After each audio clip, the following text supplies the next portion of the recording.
Okay, let's look at this one. What's it? Question 12. Right.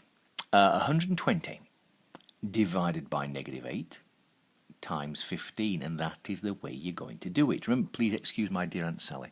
Please excuse my dear Aunt Sally. Remember here, you don't have to do it multiply first, division second. It's just how we write it. Remember, if division comes before multiplication, right, then do it. Right. Okay, so that's what this question is about. So please do not do that first, because actually if you do, it'll come out to be a nice answer and you'll think you've got it right. It won't be a funny answer, it'll be a very nice answer.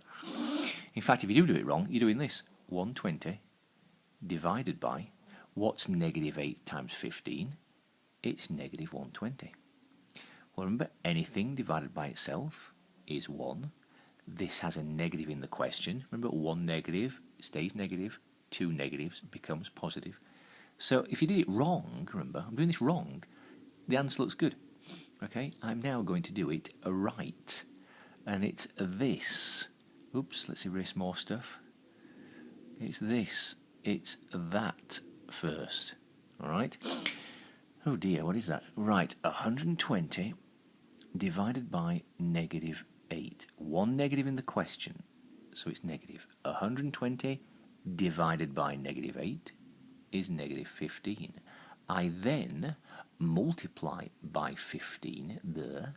Again, still 1 negative in the question. Negative times a positive is a negative. And I think 15 times 15, you can check that yourself, please, guys. I think it's 225. So that's the answer, -225. If 15 times 15 is 225. I don't have a calculator on me, neither will you, but there we go. Okay, so let's have a look at this next one. Just a word problem. Okay, looks like you're writing checks, guys. Remember, that's what you do. But you start off with $56 in the bank. Now think about it. You are going to write a check. You're going to take out your bank $49. You're then going to take another check out, which is $28. You're going to write another one for $46. Here they all are. Okay? So, that's it. Right, you then put back in, you're going to add into your bank $25 and then another 40. Okay? So this is a problem you can do. Now you can do this from left to right if you want, but there's a quicker way. Okay? And it's this. Remember this. Remember how let's go back. Remember, you add numbers of the same sign. You always add numbers of the same sign and keep the sign. We'll have a look at this. There's a positive 56. There's positive 25. There's positive 40.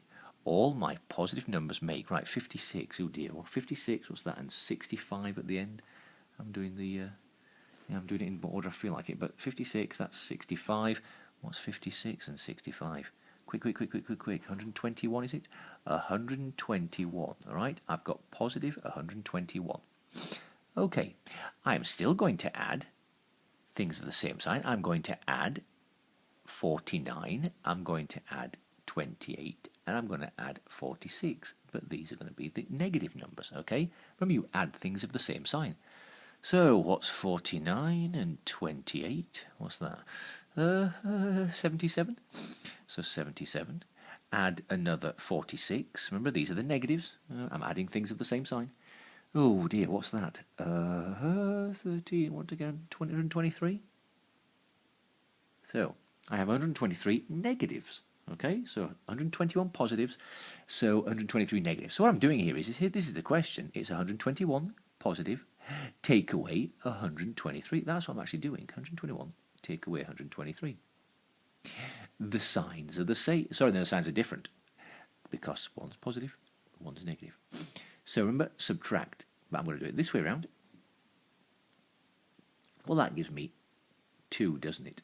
But the answer is going to be -2. I've got more negatives. All right, the answer to that, well, so there you go. Yes, you're overdrawn by $2, and that's the answer.